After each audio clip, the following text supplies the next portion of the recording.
Yeah, I mean, it's funny because, I was that weird kid who brought a soccer ball to school and dribbled around the hallway and got in trouble and told I had to pick the ball up, and was a kid who was kicking the ball on the curb. That was me. I slept with a soccer ball. I was that weird kid, and that's the only thing I saw, though. Nothing else mattered to me. I didn't hear any of that. Obviously heard it, but I knew my path. I knew what I wanted to do, so I stuck with it and didn't let anybody say otherwise. Welcome to the Positive People Posse Living Room. I'm your host, Dom Green, life enthusiast and marketer of Positive People Posse. Today's sponsor is Positive People Posse 3P Media. We provide you all your ROI and digital marketing solutions. This is where we talk about the good, the bad, the ugly, and uplifting with entrepreneurs. Today's special guest is Sporting KC's forward, number 11, Kyrie Shelton. Thanks for being on the Positive People Posse Living Room today. Well, thanks for having me. No doubt. So, it's been an interesting year this year. Obviously, with COVID, I think we've heard COVID every single day since the pandemic started. But we're not going to get into that just yet. I really want to just talk about how we first met. Obviously, we don't know each other, but as I was saying before, positivity kind of attracts like-minded people and individuals. And so I had a friend who basically just sent me a message on Instagram and was like, hey, my favorite sporting players rocking some of your merch, rocking your brand, and looked at your story.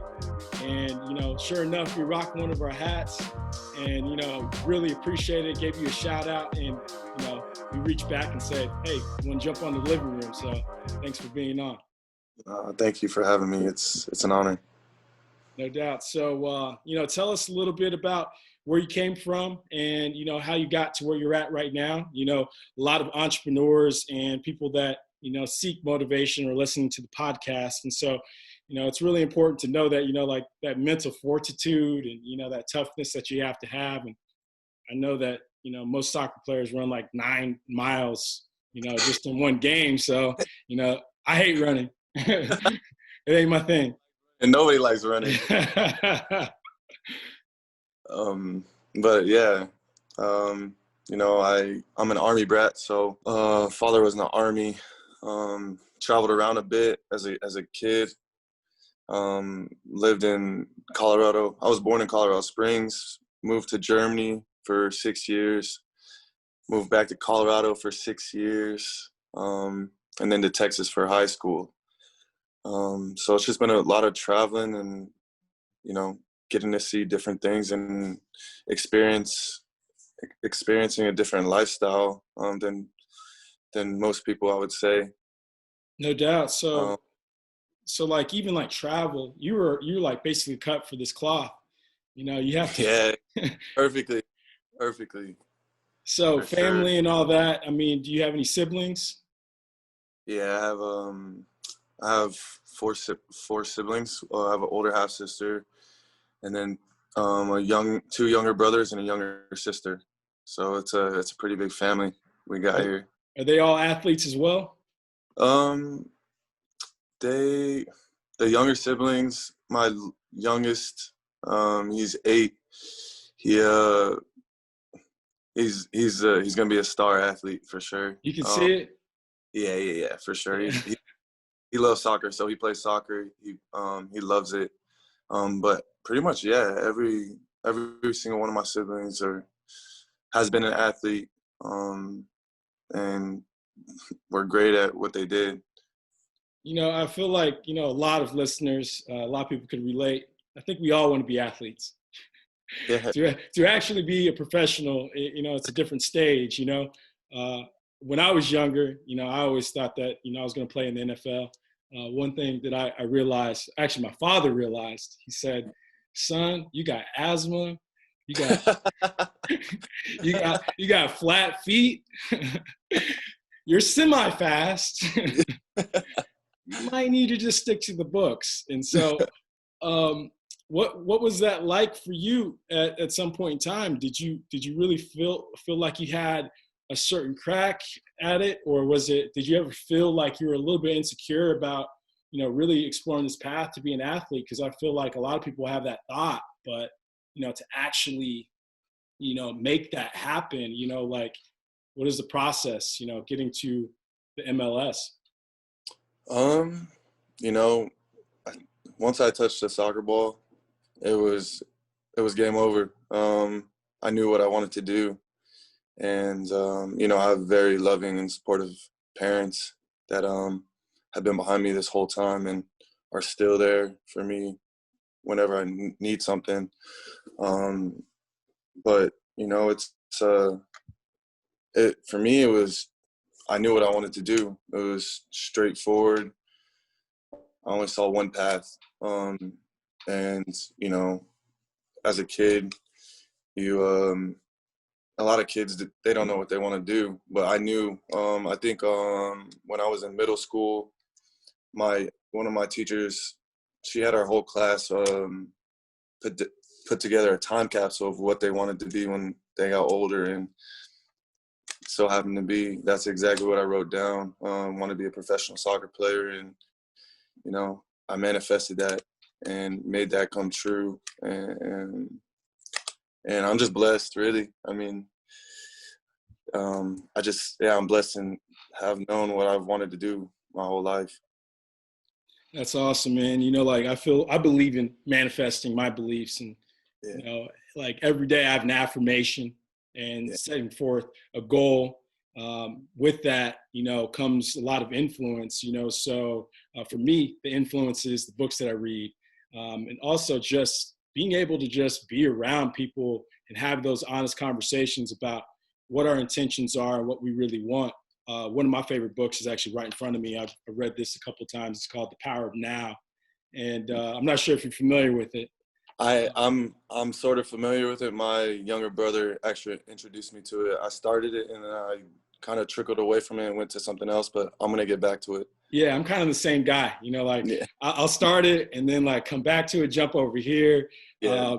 But, it keeps me conscious in reading and thinking about things like that. So your earliest thoughts, thinking about, getting to that goal. Obviously manifesting is just one thing, but you actually have to get out there and do it, So Yeah. what has kept you motivated through, years and years of running, endless running? It's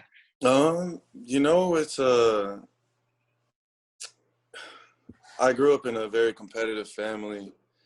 My dad, for instance, we'd go out and pick up basketball and just, mess around. And this man never let me make a hoop.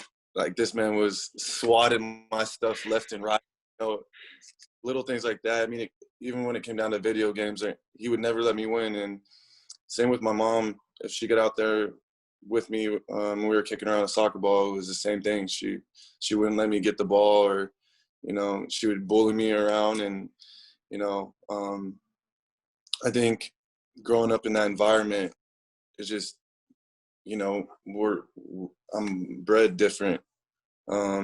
Just always wanted to compete, and then you throw in the soccer piece, and it just blended well together. It just fit perfectly. And yeah, it's been a wild ride for sure, but I haven't played any other sports other than soccer.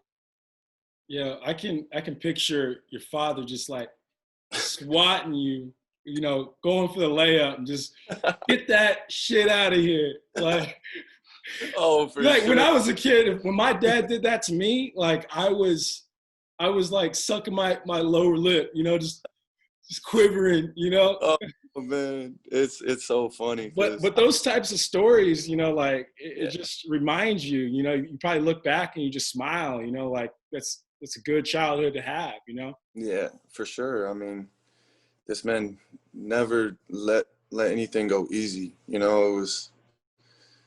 It was brush the dirt off your knees. Get up. No crying. Like, come on. Like, if you want to do this, this is what it takes. And he was a very very big competitor. He grew up in Texas, so he was one of the star basketball players and football players, and then took a different route after that. But my dad's competitor, and the funny thing is my dad. I make my dad look short now. My dad's about 5'6", and I'm over here at 6'3". So now we would play basketball. The roles would be reversed for sure. Yeah, for sure. He's like Muggsy. Yeah, balls. Yeah, man. Yeah. That's awesome. I can't say that I have a similar experience with the upbringing of a father, but that's one aspect that it's really big for a lot of men, and that's aspect that mom cannot replicate in a lot of cases. And my father personally, he played football for Nebraska, and my parents went different ways at a young age. And my dad I would only see my father in summers. But I will say that I had a direct influence by him. I still aspire to want to be like him, although he wasn't there every single day. And so, what I will say is, through that nature and that aspect, you pick up, certain qualities, good or bad, with family. But it's good that you had a good role model like that. That it only makes our world a much better place, or the world around you, when you're able to do that for others. So when it comes down to it, 2020, the clock struck 2020. It was January 1. You thought it was going to be probably one of your best years. You came back to Kansas City, right? You were Right. playing for a different team. What team was that? I was in Germany, SC Paderborn, Okay. smaller club in Germany, but we were when I got there, they were in the second division, and then we moved up to first division. So we were playing some big timers for sure. That's awesome, man. And so you got back to KC. Were you happy to be back to KC? Was it a familiar place for you? Yeah. I mean, so I got drafted to New York City FC in 2015, and I was there for 3 years, and then I came to KC 2018, and then last year I was in Germany, and then coming back here there was no question, no questions about returning here, because when I was here in 2018, when I left, I was kind of heartbroken, because that was the first time in my career where I felt, comfortable and at home.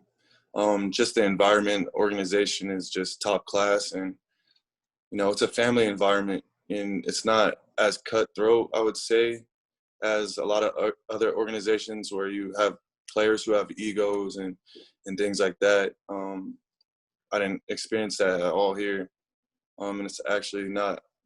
They don't allow players like that to come into this organization. So it was eye-opening, and just a blessing, really.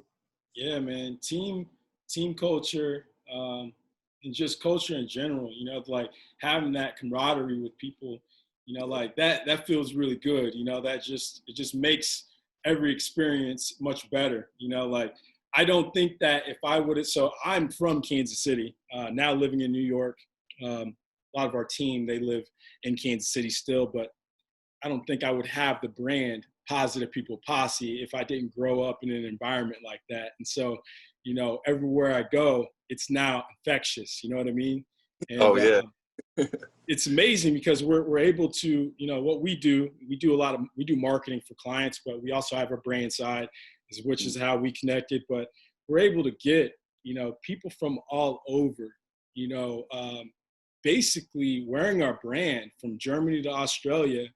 And I think it's amazing because it's that Kansas City influence. It's like just tying it back to that. There's something different about the area of Kansas City, and a lot of our listeners are from KC, and a lot of our supporters are. But it just it goes to show that like when you feel at home, like you feel like everything else you infect outward. You know what I'm saying? Right. So Right. Tell me about some of your challenging experiences, man. Is there anything that comes to mind for you? Yeah, I mean, I've faced many challenges. Biggest one,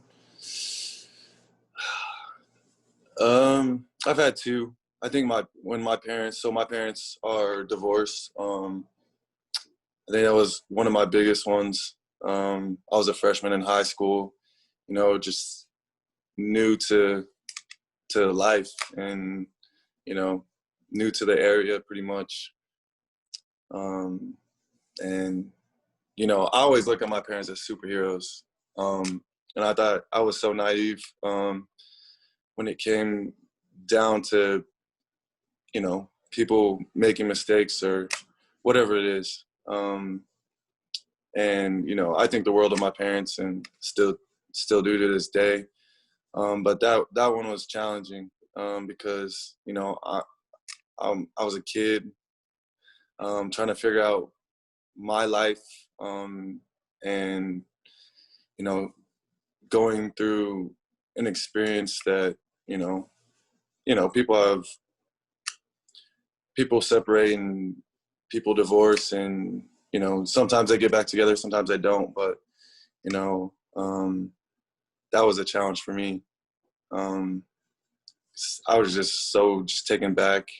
I never thought that would happen, I never thought it happened at all with any family because I was so blinded to a lot of stuff as a kid because my mom and my dad they were very protective of me and my siblings. So that would be the first one I would say. That was a challenge for me. And then my freshman year of college was hard because I broke my foot and, have these big aspirations and dreams to make it to a certain level and help my family out. And after breaking my foot, I'm in the doctor's office talking with the doctor, and he's talking to me about doing surgery and whatnot. And he hits me with, I'm gonna have to put a screw in there, and if it doesn't heal right, you're not gonna be able to play soccer anymore. And like a movie, everything just went silent, and he was talking to me and I didn't hear a word after that. And obviously it's like somebody takes something you love away from you. That's what hit me, and then I got depressed, and that's a tough one. I think that's probably my darkest time that I've had. But it's going through all of that stuff. And being surrounded by really good people. People were supportive and just super positive. It's what brought me back through and actually showed me a different way to look at the world. So, I'm thankful for those people. And I believe that, like we ask, why, like what experiences and challenges you've been through, because, we've all been through something, and everything's not matter of fact and designed the same for every individual. Even with your siblings, they probably have experienced different elements of life that you haven't experienced, or, they see it from a different perspective. And, when you can get knocked on your ass and someone tells you that it's not going to be the same again or whatever, you have two choices. You have a choice to say, like, I'm just going to accept whatever someone gives me, or you can say, what the F does that person know? And I'm still going to go after my own goals, So, I commend anyone and everyone who has that mental fortitude, but it typically takes a village of people to uplift the brightest star, man. It doesn't matter who you are, we're alone in our thoughts sometimes, and thoughts are something that get the most of us, you know what I mean? Yep, that's exactly. People just think that you just arrive on top, like my mother had said, my mom says this often, but she said, son, if you started off at the top, where would you have to go? Where else are you going to go? There's no story. Yeah, there's no story. You're right. People want the story, right? Exactly. Like like all my life, I've always felt like an underdog. Even if people are rooting me on, I always felt like an underdog. I still feel like an underdog. Like I like that feeling because it's like I want someone to doubt me. It's a positive, negative thing. It's like these haters. It's like, well, yeah. I mean, I ultimately just don't think that everyone's consciously thinking about like you as a person. You know what I mean? Like I think when we kind of take away our ego a little bit, it's like these haters. It's like, well, people are just selfish in general, like but you're doing something right. That's what it means. Yeah, I'm doing something right. Exactly. Like, of course, you're putting yourself out there, and so you're trying. Yeah. It's hard to have a conversation with anyone and everyone, and it's just really impossible. So, right now where you're at in this place and time, just like your perspective, 2020 has been a weird year. How have you been able to just navigate through chatter or noise, just noise of all kind, this year or maybe even in the past? Like, how have you been able to navigate through? You know, I used to always want to control everything. And as I've gotten older and have matured, I just go with the flow now. Like, I just take life as it comes. Like, whatever happens, I just deal with it at the moment and then move on from that. So that's how I've treated this year. It's been a wild ass year. But, in dark times, there's always light. There's always light. I mean, you just got to find it. You just got to find it. And it may take some time, but, that's how I look at it. That's how I look at a lot of things. I think after, you go through, I would say, my darkest time, it's hard. I know I never want to be there again. I never want to be back down there again because it's a scary place. It's a scary place. Yeah, man. So 2020, I mean, yeah, it's been ups and downs and stuff like that. But I try to stay busy and, just be around, my family, my siblings, my youngest brother and my younger sister came down when quarantine first hit. They came down and spent some time with me. So we were able to just hang out, and we played card games, video games, did some TikTok dances, just spent time with them. And, it's funny, they're younger than me, but there's a lot of things you can learn from younger people. So I spent most of the time during quarantine with them. But, you can't look at this year as a bad year. It's a year of growth, I think, for the whole world.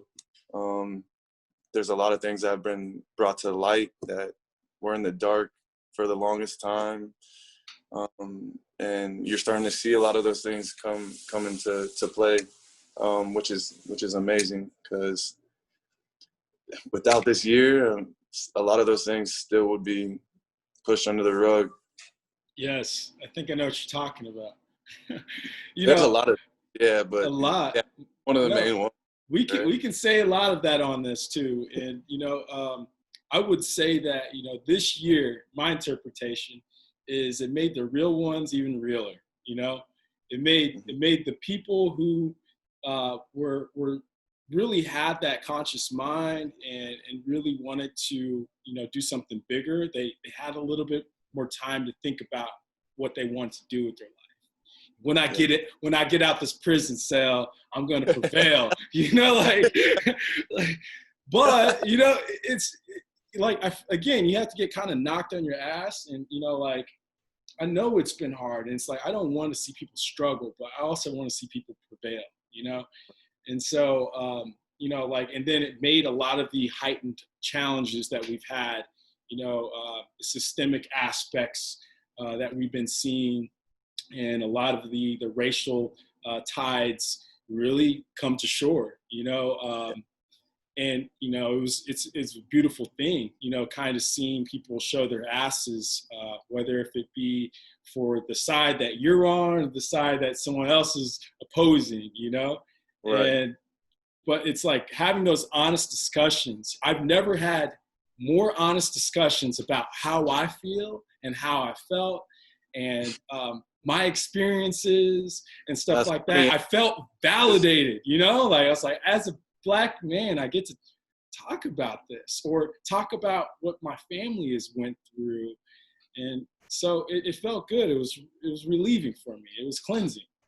But isn't that, I think I think it's funny because like nobody did that before. Like, it's like, why, for me, it's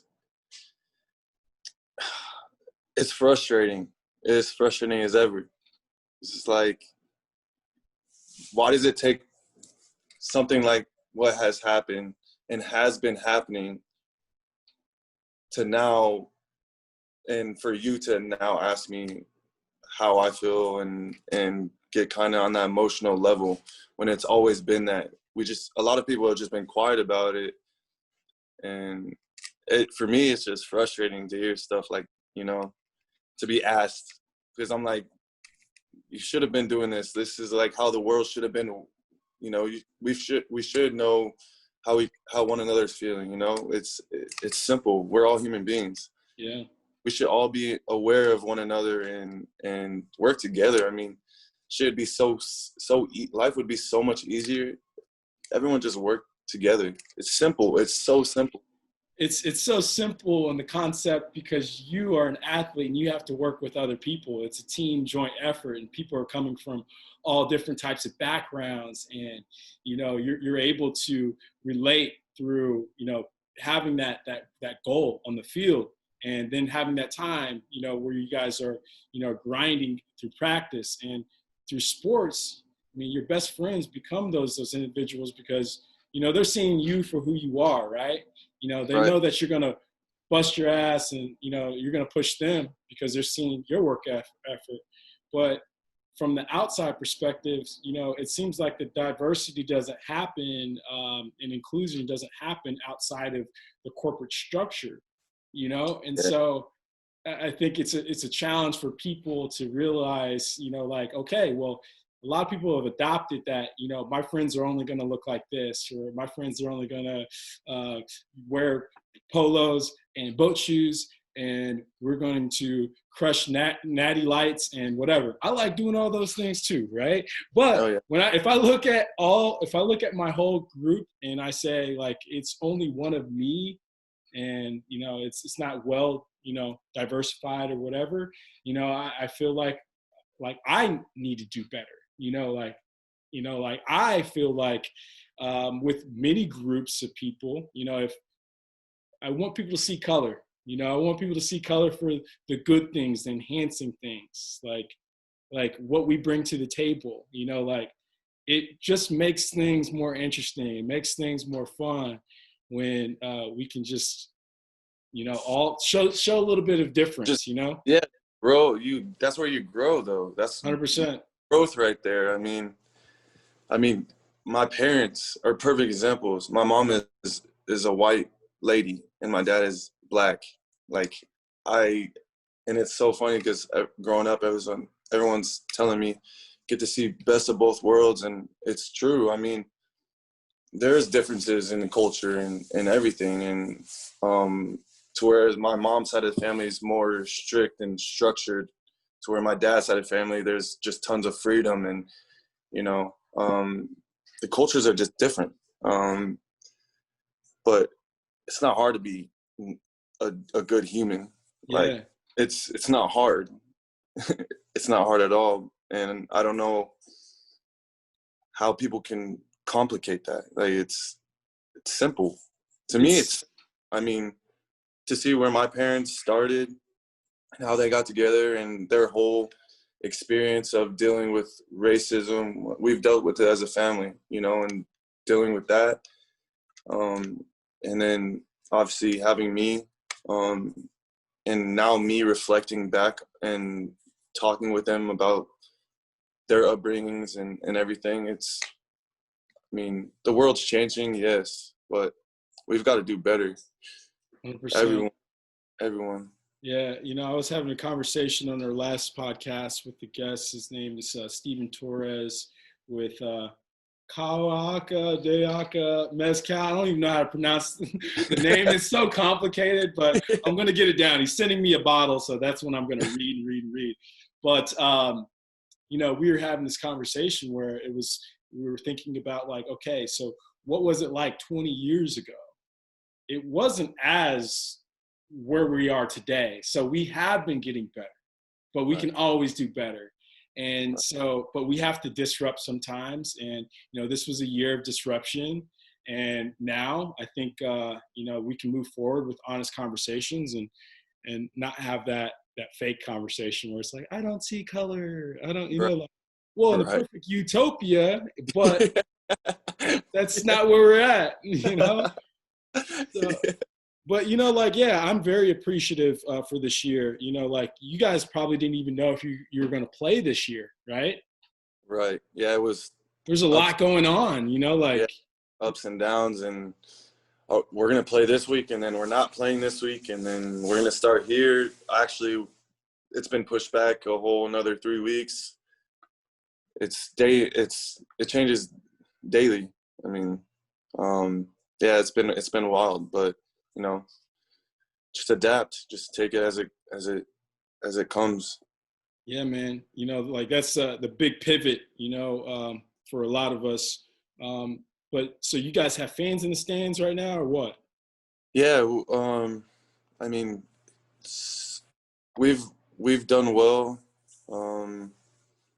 I think we're probably one of the only teams in the league that has had quite a bit of fans. And the organization has just done a tremendous job. And actually, the state has done pretty well. I mean, I know COVID cases are rising now that it's finally hit the Midwest. We've done well. And everyone's done their part for the most part. And, I'm thankful that we do have fans in our stands. Yeah. There's a lot of teams don't. And we've played in stadiums where there's no fans, and we're competitors, and that's our job. But when there's fans there, it makes it better. For sure. So like the fake noise or the white noise that they play over the speakers, like, does that feel like the real thing, or you just know? It's just like that it's not real. Yeah, I mean, it's because the stadium will be dead silent, and then they'll have sometimes some of the places they'll have it over the intercoms, and it's not the same. Like, I want the person yelling at me, like if I'm on a away trip and away game, I want the fans yelling, cursing at me, because that's what I embrace. It's like, this is like my life. Like, I want to hear those things, and I want to feel the crowd. So it's been strange, but at the same time, I have a job ahead of me, and that's what I look forward to. Yeah, I use this term. I think I came up with it, but it's called positive ego. You have to have a positive ego with anything and everything. It means that you're positive in the fact that you acknowledge your ego, but you have good intent. You know what I mean? You have good intent behind your ego. And so when you're on the field, you have to believe that you are the best, or you're going, like, you don't want to go into a match where you're saying, I'm kind of the best. Like, you have to have that ego to say, like, I'm going to bust my ass and I'm going to outmatch the person on the opposite side, right? Right. It's that. I mean, there's a switch that's flipped. I mean, with me, once I hit the pitch, it's focus, and I'm outworking whoever's against me today. If I got to outwork all 11 of the players on the field on the opposite team, I'm going to do it. So, I mean, it's just, I would say most professional athletes are, they have egos. Some have bigger egos than others. Some don't have an ego. You come across different players, and different, yeah, just the diversity of where they came from. So it's fun though. It's fun. When it's all said and done, I know that you have years ahead of you still on the pitch. What do you want your legacy to be? Like you're manifesting again. You know, what's the next 5 years of manifestation, or even after your career? For me, soccer hasn't been the biggest sport in the U.S. and I want it to be. I think it's a universal language, and it needs to. The light needs to shine on soccer in the U.S. I think there's so many things that you can learn from watching or playing or being around people who play soccer. Just because we're thrown into a team with its different cultures, or you can have players from Africa, you can have players from Asia. It's so diverse, and that's the funny thing. You get to be around these people and learn their culture, and learn who they are and where they come from. I think that's just so cool. It's like a world inside of another world, I've got to say that in a way, I'm kind of envious. Like I never really thought that would be a word that I would say, but for me, when we were growing up, it was football or it was baseball or it was basketball. Soccer was not something that we had access to. I had friends that did play soccer, but it wasn't that prominent. And as I grew older, I was like, of all things that I do appreciate, like after high school and college, is like watching the sport. Sport, and like something about the organization of sporting really made me a big fan of the sport.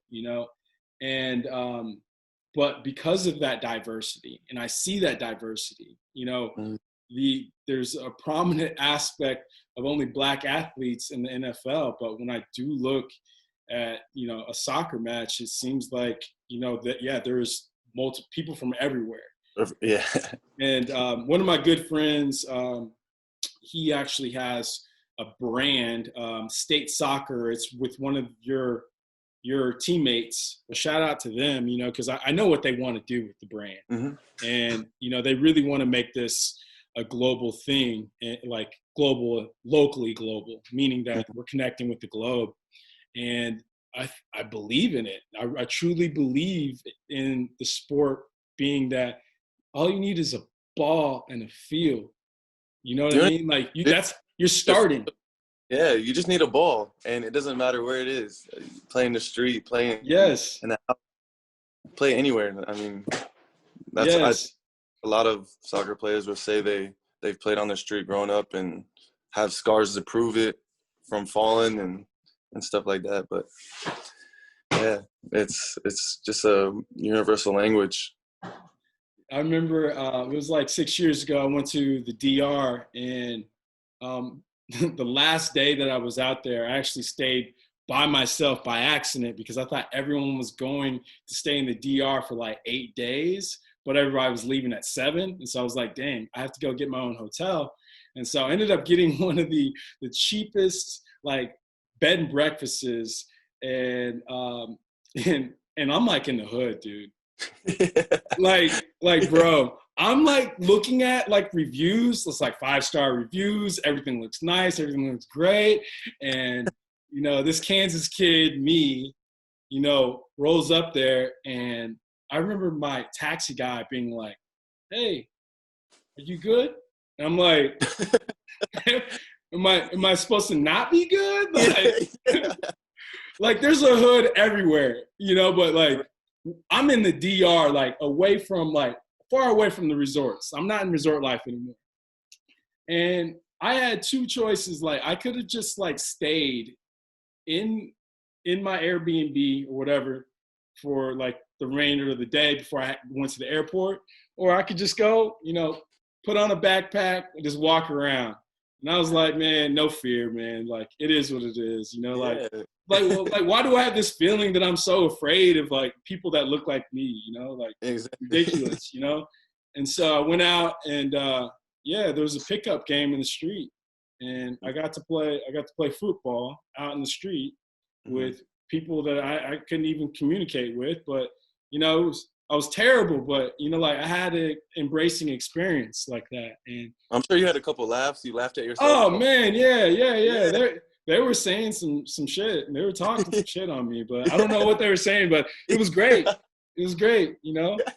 So yeah, man, things like that, you know, like it's easy for people to judge and not want to step outside their box.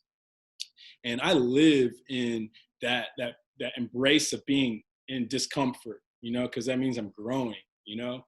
And so hopefully, yeah, you know, I can see that you care about that, you know, Hmm. extending that type of, you know, challenge after there's going to be new challenges, you know, like Hmm.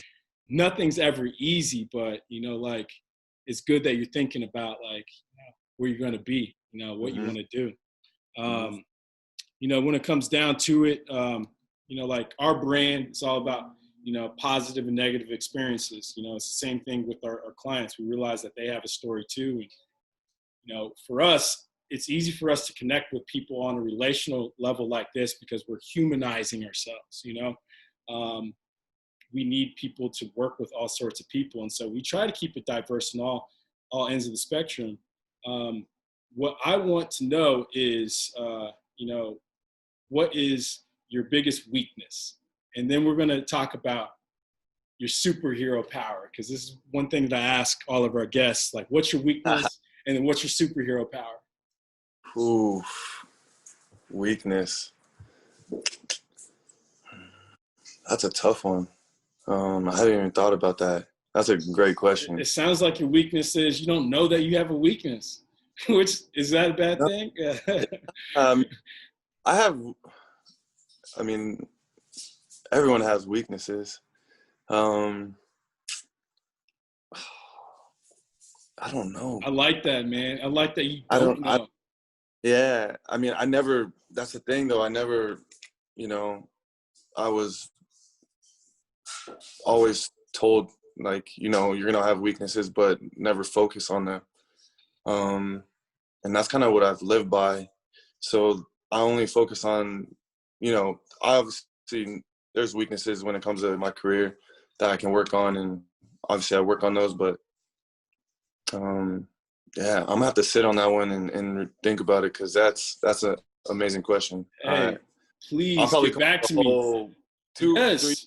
of it. Yeah. Hey, man, if you do, man, put it in a post and Okay. or something, you know, like just really think about that. I want that heartfelt response, you know. It's Um, amazing. thank you. And so your superhero power. Superhero power. Sheesh. I don't even know if I have one of those, man.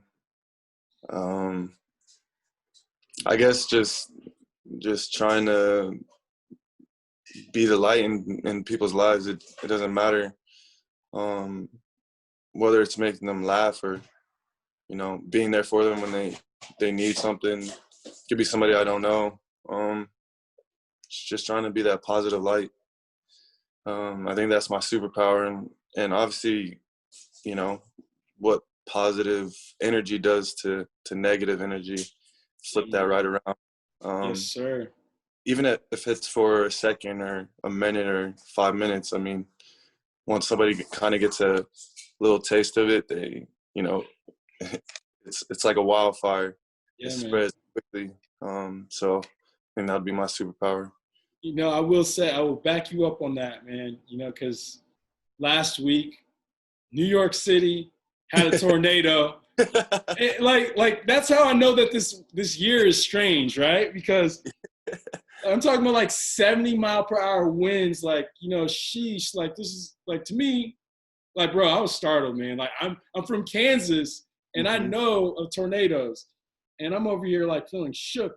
Like I'm a grown ass man. Like why over here worried about like a branch like falling on my car or something like that, or like I'm like shook. I'm like, yo, like I don't know what's this year is like really gonna be strange, but nonetheless, we lost power, we lost Wi-Fi here at the house, and I told you I was like, hey man, sorry, can't do the interview. It was like last week, and you're like, hey man, just let me know if you need anything. I'm like, what could I possibly need? I need power, but like, hey, I need Wi-Fi. But no, I appreciate that though, man. Like that was a genuine response, man. So yeah, I will back you up on your superhero power, man. Like it seems like you really want to be the light in people's lives, and that's a good quality to have, man. Because you could be a cotton-headed Ninny Muggins elf reference, or you could be that person that people feel good when they see. You know what I mean? And I try to be the same myself. Like that infectious aspect. If you tell someone to F off, they're going to remember you for the wrong reason, right? Mm-hmm. If you tell someone to have a good day, they might not remember you, but you actually brought some positivity to their lives. Mm-hmm. And so if we can do more of that, hopefully we can give people better experiences with other people that are not around people that look like you and I. So, before we part, is there anything you want to get off your chest? Is there anything that you can think of that, whether if it be words of encouragement for that young athlete that wants to, become a professional athlete, or they don't know what path they're on? What could you get off your chest right now? Every time I'm out or I'm with kids or be a team event or whatever, and I have to talk to kids, I always try to be as positive as possible, but also real, because, that's the only way I know how to be. And, I always tell, especially kids, you may not be an athlete, you may not be a professional athlete, and that's up to a lot of things that are out of your control. But one thing you can be, and what I encourage them to find is who they are and what brings joy to their lives, because at the end of the day, that's the most important, and that's what's going to spread positivity and shine a light in their life, which then they can shine on others. So I just say that I would just leave it at that, just figure out who you are and what you want to do, and never let anybody tell you can't do anything, because I've had so many people tell me that, and it's funny because a lot of those people now they're the ones clapping their hands when I do something good on the field. They're the ones messaging me, and yeah, just be the light. It's like, what do they know, man? What do they know? Like, who's the judge of that, right? Yeah, I mean, it's funny because, I was that weird kid who brought a soccer ball to school and dribbled around the hallway and got in trouble and told I had to pick the ball up, and was a kid who was kicking the ball on the curb.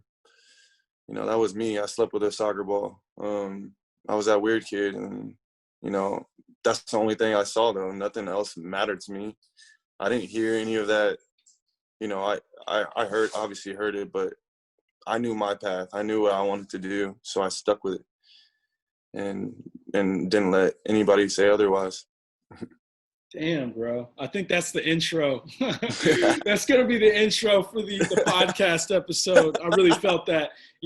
I was the weird kid too. And, I'm all about, telling people, be who you want to be. We actually have a children's book called We're All Weird. And it's all about that inclusivity and being different. But, really looking at other people as no different. You know what I mean?